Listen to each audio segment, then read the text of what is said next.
Hello everyone. चलिए इस video में हम लोग देखते हैं बिहार की मिट्टी। बिहार का सॉइल। सबसे पहले इसको 3 भाग में डिवाइड करेंगे और यहाँ पे पीटी को भी कवर करेंगे, मेंस को भी कवर करेंगे। 3 भाग में हम डिवाइड करते हैं। कौन सा? और बिहार का मैप बनाना जरूरी है। उत्तर बिहार के मैदान की मिट्टी, दक्षिण बिहार के मैदान की मिट्टी और दक्षिण पठार की मिट्टी।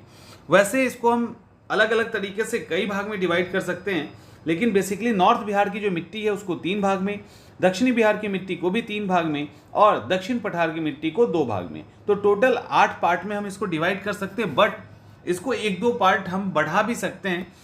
तो इसमें नॉर्थ बिहार की मिट्टी, साउथ बिहार की मिट्टी और दक्षिणी पठार की मिट्टी। अब नॉर्थ बिहार की मिट्टी की बात करें तो इसको हम 3 भाग में डिवाइड करते हैं और भी ज़्यादा टाइप से कर सकते हैं। लेकिन इसमें पहला क्या है? दलदली मिट्टी या तराई क्षेत्र की मिट्टी। उसके बाद दलदली मिट्टी या तराई क्षेत्र की मिट्टी, ये नवीन जलोढ़ या खादर मिट्टी और बाल सुंदरी मिट्टी। अब यहाँ पर इसको ऐसे देखिए होता क्या है कि यहाँ पे शिवालिक का रेंज भी है। नॉर्थ में शिवालिक का रेंज है, उसके नीचे का जो फुट एरिया है जिसको पर्वत पर्वतीय क्षेत्र कहते हैं, जो पश्चिम चंपारण के आसपास की स्थिति है, वहाँ पे थोड़े से भाबर के मैदान भी आपको देखने को मिल सकते हैं। और थोड़ा सा, ज़्यादा नहीं है, थोड़ा सा। और वो जो हिस्सा है कंकर पत्थर वाला है, इसलिए कहीं कहीं दलदली भी है। तो उसी को कंबाइंड करके यहाँ पे दलदली और तराई मिट्टी के रूप में इसको डाल दिया गया है। तो वो जो यहाँ पे भाबर का इलाका है और तराई का इलाका है, ऑलमोस्ट मिला हुआ है। तो यहाँ पे भाबर और दलदली मिट्टी की, अगर तराई और दलदली मिट्टी की बात करें तो ये बिहार के उत्तर सीमा में पश्चिम चंपारण से स्टार्ट होता है। इसको देखिए मैप में, ये वेस्ट चंपारण है, ये किशनगंज है, ये ब्लैक कलर है। पश्चिम चंपारण से स्टार्ट होता है और ये किशनगंज तक चला जाता है। इसकी चौड़ाई की बात करेंगे तो लगभग 5 से 7 किलोमीटर ये चौड़ी आपको दिखेगी। और यहाँ पे पुरानी और भारी दोनों तरह की तराई मिट्टी आपको देखने को मिलेगी। साथ ही इस मिट्टी में ह्यूमिडिटी बहुत अधिक होती है। ये हल्का भूरा या पीले कलर का होगा। इसके अंदर फर्टिलिटी, जो उर्वरकता होती है, वो बहुत ज़्यादा भी नहीं और बहुत कम भी नहीं होती है। तो ये सारी चीज़ें यहाँ पे है। एसिडिक नेचर कहीं ना कहीं इसको मिलता है क्योंकि यहाँ पे दलदली मिट्टी है ना, इसके कारण। बायोडाइवर्सिटी के लिए काफ़ी अच्छा माना जाता है। अलग अलग प्रजाति के पेड़ पौधे और जानवर यहाँ पे दिखते हैं। तो ये है हमारी तराई मिट्टी या दलदली मिट्टी। उसके बाद जब आएंगे, उसके बाद नई जलोढ़ मिट्टी की बात करते हैं। तो ये जो नई जलोढ़, ये चलिए बलसुंदरी मिट्टी की बात करते हैं।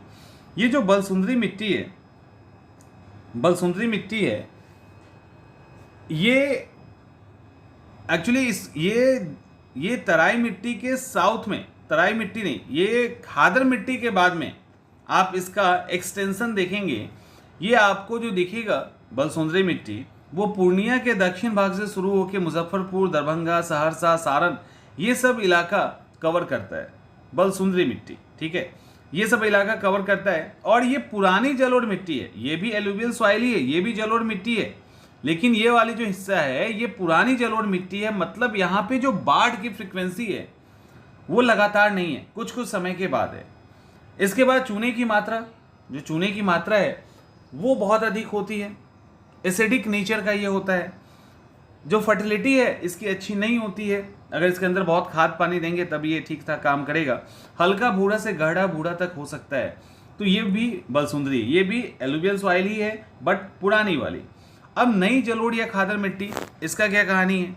नई जलोढ़ या खादर मिट्टी जो है, तराई क्षेत्र जो होता है ना, इसके बाद आप इसको देखोगे सबसे अधिक विस्तार पूर्णिया और सहरसा में इसका है। उर्वरता काफ़ी अधिक होती है। गंगा की घाटी, बूढ़ी गंडक, कोसी, महानंदा, तो इस तरह की जो नदियां हैं इसके पास आपको, क्योंकि ये जलोढ़ मिट्टी है ना, बाढ़ के पानी के द्वारा जो नई मिट्टी बिछाई जाती है उसी को कहा जाता है। तो इन सब इलाकों पे आप इसको देख सकते हैं। कहीं पे बाली बहुत अधिक मिलेगी, कहीं पे चीका बहुत अधिक मिलेगा। तो हर तरह की यहाँ पे मिट्टी के वेराइटीज जो हैं, पार्टिकल्स जो हैं, वो इसके अंदर मिलते हैं। गहरा भूरा से काला, गेहूं, जौ, जूट, जो भी है सब कुछ अच्छे से यहाँ उपजता है। तो ये जो मिट्टी हो गई, ये मिट्टी हो गई नॉर्थ बिहार की मिट्टी। अब हम लोग देखते हैं साउथ बिहार की मिट्टी। साउथ बिहार की मिट्टी को टाल मिट्टी, करेल केवाल मिट्टी और बलथर मिट्टी, इन तीनों में डिवाइड करते हैं साउथ बिहार की मिट्टी को। अच्छा, दक्षिण बिहार की जो मिट्टी है वो गंगा और छोटा नागपुर पठार के बीच की जो मिट्टी है उसको कहते हैं। ये इसमें आपको जलोढ़ मिट्टी खूब दिखेगी, सोन नदी है, फल्गु नदी है, क्यूल नदी है, पुनपुन है, तो इन सब के कारण कहीं ना कहीं नदी में जो है इस मिट्टी का निर्माण हुआ है। अब टाल किसको कहते हैं, नाम सुना होगा आप लोगों ने, टाल। टाल जो होता है ना एक लो लैंड होता है, टाल लो लैंड होता है, और ये जो टाल है ये 8 से 10 किलोमीटर की चौड़ी पट्टी में आपको दिखेगी। इसमें पार्टिकल्स जो होते हैं मिट्टी के वो काफ़ी मोटे होते हैं, फर्टिलिटी बहुत अधिक होती है, उपजाऊपन बहुत अधिक होता है, और इस मिट्टी में ये मिट्टी उर्वरक होने के साथ साथ पंकिल भी होती है, यानी मतलब कीचड़ नुमा मिट्टी होती है, और बारीक से मोटा पाया जाता है, हल्का भूरा इसका कलर होगा, रबी का फसल दलहन काफ़ी अच्छी होती है। तो ये जो हिस्सा है वो टाल का है, और ये जो टाल वाला हिस्सा है आप देख सकते हैं, तो यहाँ से स्टार्ट हो रहा है ये पटना वटना जो भी है, मुंगेर उंगेर, ये सब एरिया को कवर करता है टाल का। तो टाल मिट्टी दक्षिण भारत की मिट्टी है, पहली बात ये काफ़ी उर्वरक होती है, और यहाँ पे ये लो लैंड होने के कारण यहाँ अधिकांशतः पानी जमा होता है, खासकर बरसात में तो होता ही है।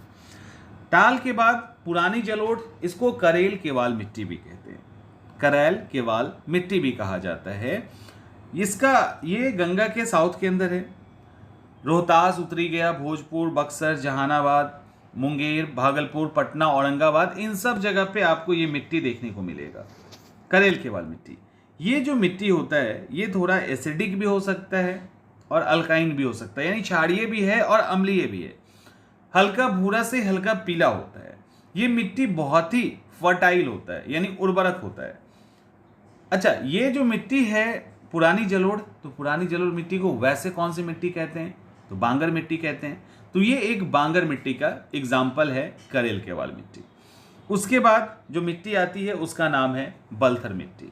बलथर मिट्टी कहाँ पे है, तो बलथर मिट्टी यहाँ पे है, आपको दिख रहा होगा। अच्छा, करेल केवाल वाला ये है पट्टी, ठीक है, बलथर का ये है ब्लू कलर का। अब बलथर मिट्टी कहाँ मिलेगा, तो बलथर मिट्टी वहां मिलेगा जहां पे बिहार और झारखंड की सीमा ना आपस में टच कर रही है एक तरह से, बस उसके थोड़ा सा ऊपर आप बलथर मिट्टी को देखोगे। ये कैमूर का इलाका है, ये भागलपुर का इलाका है, कैमूर और भागलपुर में ये पूरा फैला हुआ है। गंगा के मैदान की दक्षिणी सीमा और छोटा नागपुर पठार की जो उत्तरी सीमा है, यहीं पे आपको ये मिट्टी मिलेगी। एसिडिक नेचर की होती है, रेत और कंकर बहुत मिलेगा, फर्टिलिटी काफ़ी कम होती है। आप इसके अंदर खाद वाद डाल के मोटे अनाज, आलू, मक्का, सरसों, इन सब की खेती कर सकते हैं, लेकिन मोटे अनाज ही खास करके कुर्थी का दाल, अरहर का दाल, ये सब ज़्यादा उपजता है। बहुत खाद पानी देने के बाद और भी फसल हम इसमें उपजा सकते हैं, तो ये यहाँ पे इंपॉर्टेंट है। इसके बाद एक और कहा जाता है कगाड़ी मिट्टी। ये जो कगाड़ी मिट्टी होता है ना, सोन फल्गु इन सब के आसपास होता है, चूना काफ़ी होती है इस मिट्टी में, फर्टिलिटी इसकी भी कमज़ोर होती है, लेकिन इसके अंदर भी सब्जियां उगाई जा सकती है। इसके बाद तीसरा जो होता है वो है दक्षिण पठार की मिट्टी। ये जो दक्षिण पठार की मिट्टी है ना, एक को कहते हैं लाल बलुई मिट्टी और एक को कहते हैं लाल और पीली मिट्टी। ये जो कैमूर की पहाड़ी पे है ना, यहाँ पे लाल बलुई मिट्टी आपको देखने को मिलेगा।